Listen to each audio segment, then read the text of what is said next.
Welcome to Lecture 8 in our series on medical law and professional ethics. Today we'll be going over risks and consequences. We'll describe the elements of competence that reduce your exposure to risk and malpractice. We'll list and describe forms of healthcare practices, go over the role of insurance in healthcare, explain the role of risk management programs, identify legislation passed to limit malpractice claims, and finally, we'll go over the steps that you should take when and if problems and risks and consequences arise. Risk is the possibility of loss or injury, and that's an inherent part of everyday life and any job that you might work. But when you're working in healthcare, you're going to encounter more particular risks, ones that are more common in our industry and also ones that are more dangerous because of the conditions that we work with. So as healthcare providers, in addition to studying the body and studying treatments, we also study risk so we know how to better protect patients. Your first step towards reducing risk is simply using common sense. And now we'll go over the different types of risk. First, I want to distinguish between risk and consequence. Risk is the likelihood that something will occur, and then consequence is the severity of the results that do occur. So if you look at this little chart up here, and I'm going to minimize myself again, you can see on top it is high consequence, high impact, while the bottom is low consequence or low impact.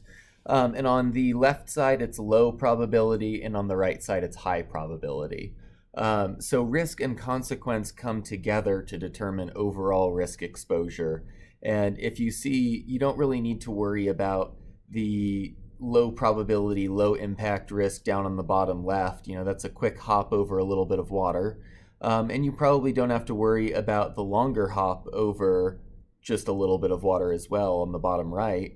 You might not even have to worry about the short hop over the spikes on the top left, because that's not a likely occurrence, even if it is high impact. Well, finally, you definitely want to worry about a large jump over those spikes on the top right, because that both has a major impact and it is a likely consequence. So a lot of the ways that we deal with these risks in healthcare is making sure the high impact things stay with low probability and the low impact things remain low impact. So keeping things out of that top right square by either verifying that it's low probability or verifying that it's low impact. And that brings us to this next window on comparing known risks versus unknown risks. And if you're in my communications class, this might look very similar to the Johari window, because the Johari window is applying this framework to the self. So what this is it's differentiating between risks that you know about versus risks that you don't know about and what you can and can't control. So imagine all risks start in that bottom left-hand corner of unknown unknowns until we put a name to them and start to describe them. And let's separate out infection. And by giving it a name, we now make it a known unknown. It's something that we know exists even if we can't predict it. The more research we do, the more we understand the link between the chain of infection and actual causes of infection. We've gone from doctors not washing their hands between the morgue and delivering babies to having sterile fields for surgery. So the more effort and research we put into that, the more of those known unknowns become known knowns. On the other hand, you have unknown knowns, and this may seem a little bit confusing because they're very similar to the known unknowns. It's one of them, you know that it occurs, and the other one, you know it has an impact. So you don't quite know what the impact is versus you don't quite know what the occurrence is. It's very similar to that last slide about occurrence versus severity. I would say a patient allergy is a good one. Maybe you have a patient that's just coming to you, introducing themselves for the first time, and they have an allergy. At that point, that would be an unknown known. It's something that they know about, but you don't, and it's something that you would like to find out about. Now, you know about allergies abstractly, and your understanding would be as a known unknown. You know there are allergies out there, but you don't know which patients have them. And then when you find out that this patient has a specific allergy, that allergy becomes a known known. And that's how it moves from the unknown domain to the known domain. So by increasing your competence, you can actually increase your known area. You reduce the amount of things that you don't know about. So if you look at that middle line that's going through the center of the screen, you've got the stronger black line that's getting pushed to the left. And that represents your overall competence increasing, which shrinks the box that you don't like and it grows the box that you do. And then if you look, the line that goes through the middle horizontally is also now a little bit skewed, and that represents good risk management techniques, which will reduce the impact of negative events when they do occur. And I realize now that this might seem a little bit odd because these two graphs are flipped. So in this side, the bottom left is good, where on the other one, the bottom left was bad. They're describing the same things, just in different directions. So to reduce risk overall, you should be working within your scope of practice, keeping up to date on treatment skills. You should be keeping yourself informed about changing laws that affect your work, and making sure you comply with any changes in the standard of care or in the laws for treatment. Usually when people come to seek health care, they're in kind of a heightened emotional or stress state already, and this can create more proneness to risk and injury. But as long as the healthcare provider acts in a way that is reasonably competent and a way that a similarly trained professional would act in that circumstance, they won't be held liable for any bad patient outcomes. This doesn't mean that we don't care about bad patient outcomes. It just means they won't be your personal or professional responsibility. So while this environment does increase risk, your professional attitude and your training will help reduce that risk. So one important part of staying up to date on evolving changes is making sure you're up to date on any laws that have changed in your field. And major changes tend to be well publicized. Pretty much every healthcare provider is familiar with HIPAA at this point, and you all are pretty much familiar with it as well, having gone through this course. But if you fail to uphold laws that have changed, you can be held liable for your actions in breach of those laws. And that's actually a concept called negligence per se. And that means you have a duty to somebody that's established in a law. So by breaking that law, you've already breached that duty, and you can be held liable for any losses the person incurs. So it's important to maintain your understanding of the laws that guide overall treatment, especially the kind of care that you're giving on a day-to-day basis. So even when ethical standards and the standards of care are met, unfortunately, errors still happen. There was a landmark study that came out in 1999, and I went to nursing school in the late 2000s, and it was still being talked about then. It was, I think, more than 10 years later. So this study, To Err is Human, found that between 44,000 and 98,000 patients are killed in hospitals each year due to preventable medical errors caused by treatment itself and not an underlying condition. And that is huge. There have been many more studies since that have shown that this is either an accurate representation or even an underreport of the number of complications and errors that occur with medical treatment. In another report, the overall incidence of preventable harm in a hospital stay was 25% of all admissions. 1 in 7 Medicare patients experience serious medical errors, 44% of which are preventable, and a good upper number for preventable deaths in healthcare each year is actually 250,000. So these are huge. It's one of the biggest issues, if not the biggest issue we deal with in healthcare. So if you compare that to overall causes of death, that's almost half of cancer or half of heart disease, and it's close to all of the deaths yearly from COVID. It's more than all accidents every year combined, all strokes every year combined. So this is a very, very serious number. It's estimated that 1 in 10 hospital deaths are from a preventable blood clot. And that's, I'm sorry, not 1 in 10 preventable, 1 in 10 total hospital deaths are from a preventable blood clot. So the complications that come with care are very serious. So one of the other ways that we manage impact or manage the risk itself is to obtain informed consent. And this allows the patient to accept some of the burden of the risk for receiving care by saying that they understand the risks and consequences of what they're doing, and they've evaluated it and made the decision for themselves that the benefits outweigh the risks, and they accept any consequences that comes from it. It's the responsibility of the physician to obtain informed consent, but it often comes down to the nurse to verify informed consent. And that topic's a little bit tricky. There's some subtle distinction. It comes from an overall shared duty that we all have to ensure that the patient's consent is valid and it continues over time, because it can be revoked at any time. So you have an ongoing responsibility to report any concern you have regarding the validity of a patient's consent.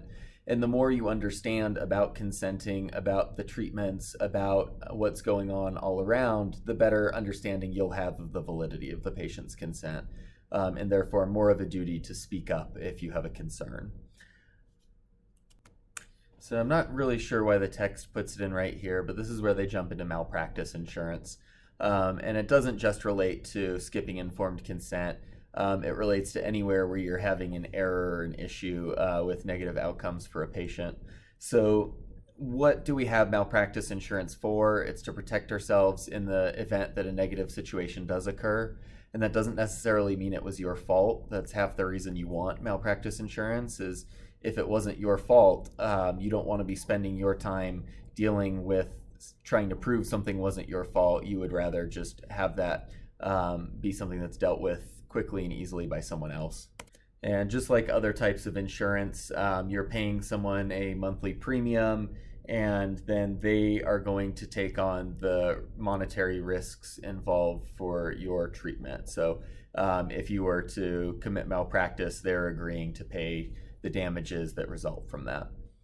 And we're going to table insurance for just a minute and talk about different forms of medical practices, but then we'll get back to it. And these forms of medical practices also loosely follow the different types of businesses or corporations in America.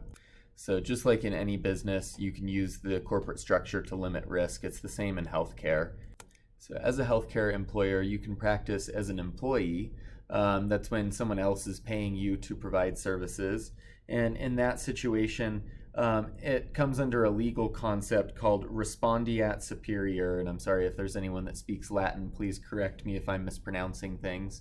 But essentially that concept means that you might still be held liable for ethical violations, but injury to a patient becomes your employer's responsibility. And what you're allowed to do as an employee and as an overall provider is governed by your scope of practice. This is the range of procedures and actions that you're permitted to perform based on your education, experience, competence, and formal training. And generally, these scopes of practices are written to allow you to expand your practice a little bit, do things that might be more unconventional as you become more experienced and better able to apply it. So another great example is differences between states. You might be licensed to provide a certain or perform a certain procedure in one state, but not be able to do it in another. This is just based on the differences that we have in licensure between different states. So as I just mentioned, you'll be covered under your employer's insurance for any financial consequences of your actions. And that's why your employer will carry general liability insurance, which is insurance that protects against injuries and property damage resulting from the general risk of doing business, and in this case, doing healthcare business. And generally, as an employee, you're covered under this insurance, but that does not mean that you will not necessarily be sued individually, in which case your employer's insurance probably would not cover you. And something that I always caution my students with is that insurance fights for the person who pays the bill. And so if you are not paying for your insurance, if you're just on your employer's insurance, you might not have as big of a say in what happens for your defense as you would if you had your own personal insurance. And that's why I always have my own personal insurance when I'm practicing. You will also still be potentially subject to license revocation or suspension for any unprofessional or unethical conduct.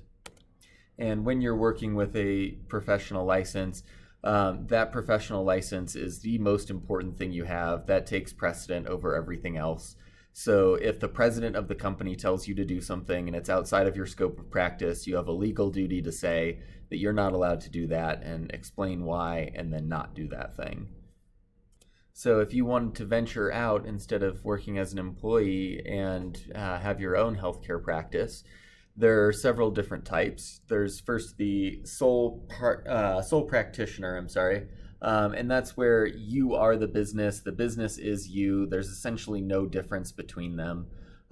Any business liability is personal liability. Any personal liability is business liability. So that can make having the right kind of general liability insurance very important, because you don't want to be personally devastated by something that happens at your business. If you name your business with your name in it, like if I had a nursing business that was Joel Ryan Nursing, there's a lot of different states that allow that to essentially be my business license if you just use your name. Otherwise, you have to print what's called a fictitious business name statement in a newspaper, and that's essentially announcing to the world, "Oh, I, Joel Ryan, am doing business as such and such company." So then you could have a sole practitionership that would be named something other than your own name, but it would still be considered you. You and that business are legally the same thing. Next, you have partnerships, and just like with the sole practitionership, you generally don't limit liability. You're actually often having to experience more liability through something called vicarious liability, and that's liability for loss or damages attributable to another person based on their relationship. So your partner in your business might do something that devastates the business, and then all of a sudden you are personally bankrupt because of your partner's business decision. So for that reason, there are also limited liability partnerships. And generally, licensed professionals can only partner up with licensed professionals of the same level of licensure. This prevents people from practicing outside of their scopes. So limited liability partnerships are similar, but there's more paperwork, more involved to get those, and they're not available in all states. But those do limit some of the liability in partnerships and make them more similar to corporations. Corporations are their own entity. They exist outside of us as people. They're a legal creation, and they have rights very similar to how people have rights. So if you were to create a corporation, you might be the complete owner of that corporation, but you and that corporation are two different things. So if that corporation was sued, you are not personally being sued. That corporation could go out of business, go bankrupt, and you would not be personally liable for those business losses. Now, there are some asterisks in there. Like we talked about, you can be sued as an individual for actions you take on behalf of a corporation in California. And that prevents people from, doing shady things, running businesses into the ground and trying to just take as much money out of them as they can. So how do we limit risk? The next section your text goes into is what we don't want to do, and that's practicing defensive medicine. This is where you're ordering unnecessary tests, procedures, or treatments because you're worried about insurance risk or overall malpractice risk instead of actual risk to the patient. In an ideal world, the professional should be making their decisions based on the risk of the patient, not on malpractice risks or insurance risks. So to protect against malpractice risks, you'll have oftentimes professional malpractice insurance. And this can be lumped into a main policy or separate from it. And so the idea is that most people, most professionals are going to act in their own best interest, are going to be doing the best thing they can. So risks can be spread around among a big group of people. Everyone pays in a little, and then only a couple people ever need to take out of it, and things stay balanced that way. Insurance is typically managed by state oversight agencies, but it's administered by private companies.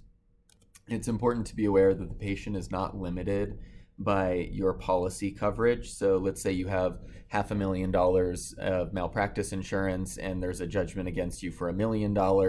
You would then owe the remaining $500,000. Another very important thing to know is that a lot of malpractice policies will contain clauses that require the insured person to allow the insurance company to manage any defense or settlements. So you wouldn't be the one that has the ultimate say in how the case is handled. And oftentimes they may ask you to settle even if you don't believe you were at fault, just because the costs of going to trial would be so high. So even if you didn't do anything wrong, don't be surprised if you see them asking you to settle, just so they don't have to deal with the claim. There's a set time that you're covered for by insurance, and that you need to report any problems to your insurance provider. Otherwise, they're not going to be covered. And then not all actions are covered. Your book says sexual discrimination, but I'm pretty sure they mean sexual misconduct. And oftentimes actions involving fraud are not going to be covered, because those are actions that they don't want to be encouraging in any form. So insurance is handled differently based on the profession and on the state. Some states have minimum insurance for different types of practitioners. I don't think nurses are required to have insurance in any state.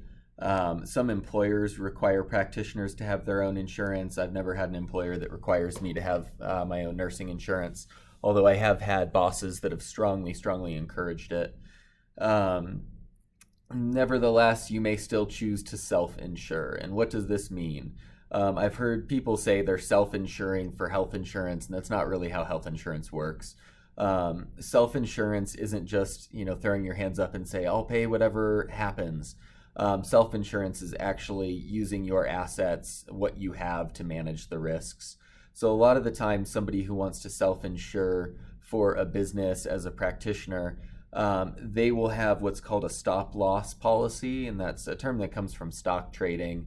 And the idea is that it kicks in after a certain high deductible amount. So maybe I say I'm willing to pay up to $20,000 for something that happens related to my business.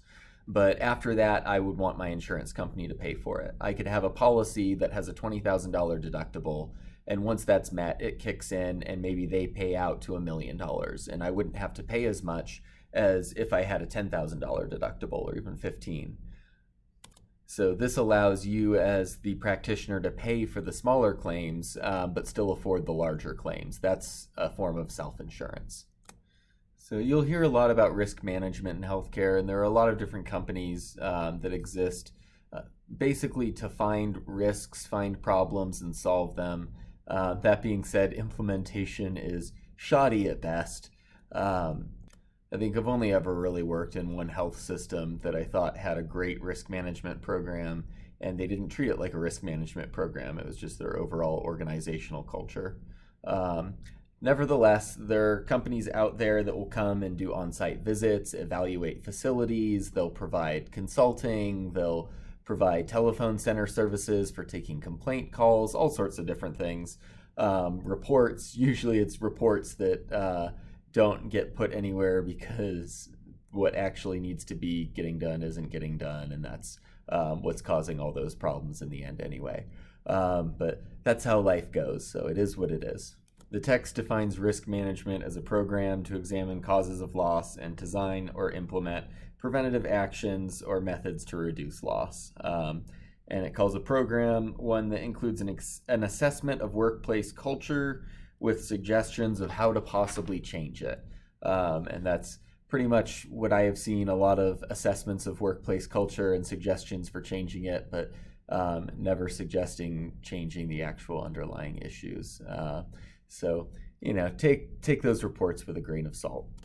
So I'm not trying to be all doom and gloom, but they do have a COVID seasoned nurse teaching medical law and ethics for a reason.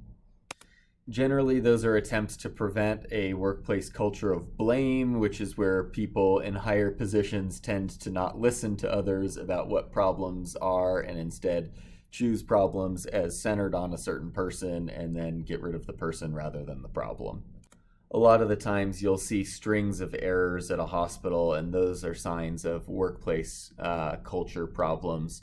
I won't get into anything too topical, but there have been some recent high-profile legal cases involving nurses seeing legal action for what they did in workplace cultures that may have contributed to their actions.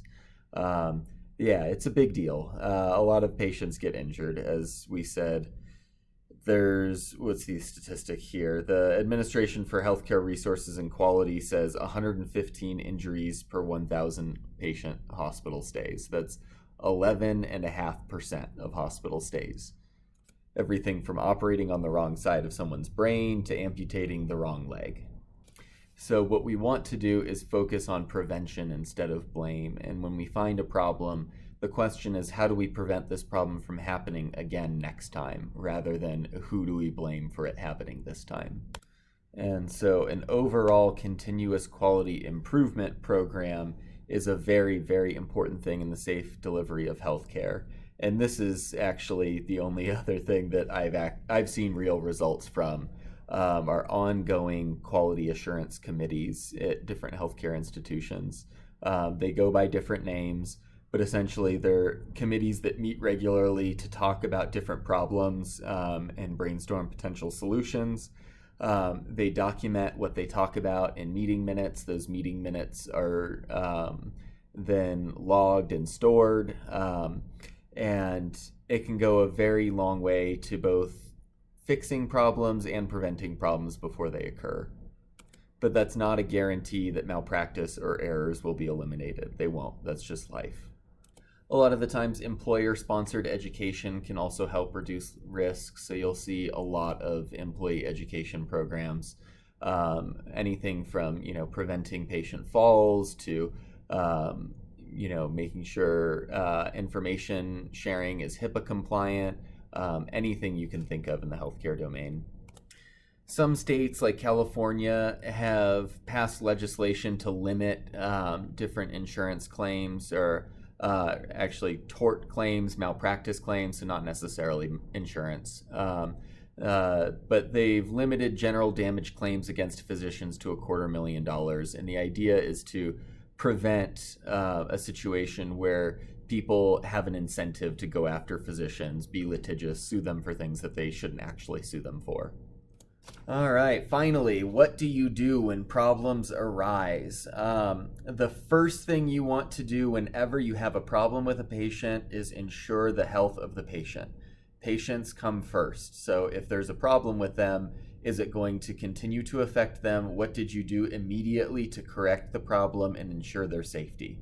That's the first thing that you want to be thinking about. Once the moment has passed, what you'll want to do is document the error and create an incident report.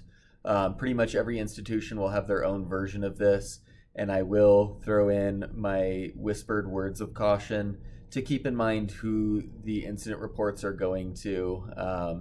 And so just like with my communication class, think about your audience when you're writing it. If you have somebody who's looking for a reason to hang every nurse out to dry, you might not want to report, a very small routine error that didn't negatively impact patient care. I hesitate to go on the record about this because it's quite literally being recorded. But just as we talked about, risk is an inherent part of the healthcare process. That doesn't necessarily mean that everyone has a rational attitude towards risk. And you'll definitely I've had supervisors who, if they caught whiff of a problem occurring on your watch, and it's a problem that just happens to occur, whether or not you are doing anything to prevent it, they will hang you out to dry for it. And so your incentive is, generally speaking, to not report the problems in those cases. And if you think back to what we were just talking about, that workplace culture of blame, is exactly why we don't do that. This is what the workplace culture of blame causes. If you're just looking to pin blame on people, then they're going to just try and hide blame from the problem rather than prevent problems. All right, the most important thing you can do is make your own personal notes. And your book's a little wishy-washy about this, but I would say write everything you can think about from the entire incident in your personal notes, something that you are going to keep, and that's something that you are going to write specifically to give to your attorney, and that makes it privileged attorney-client information.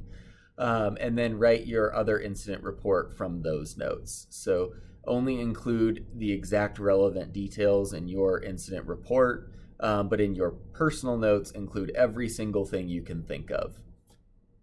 And then you'll need to follow any policies and procedures your employer has, and then contact their insurance provider or your insurance provider, your attorney or their attorney, depending on the circumstance. Never destroy any notes or records, paper or electronic, even if you feel they will be damaging. This will just come bite you in the rear end in the long run. And in the absence of any serious injury, a lot of the times, a really warm, heartfelt apology and an explanation of the situation is all you need to prevent anything from progressing. I can't overstate the importance of being honest with your patients and their family and the overall provision of healthcare. That it's not an exact science. It's a little bit more art than science, and so we do the best that we can, but we can't control everything. And there are risks that even though we try to limit them or try to control them, it's not perfect, and it's just how life goes. Yeah, so hiding any information is a violation of patient autonomy. It's unethical. And it's just going to go poorly for you in the long run. That is pretty much it. That concludes our lecture on managing risk in healthcare, and I will see you for the next lecture.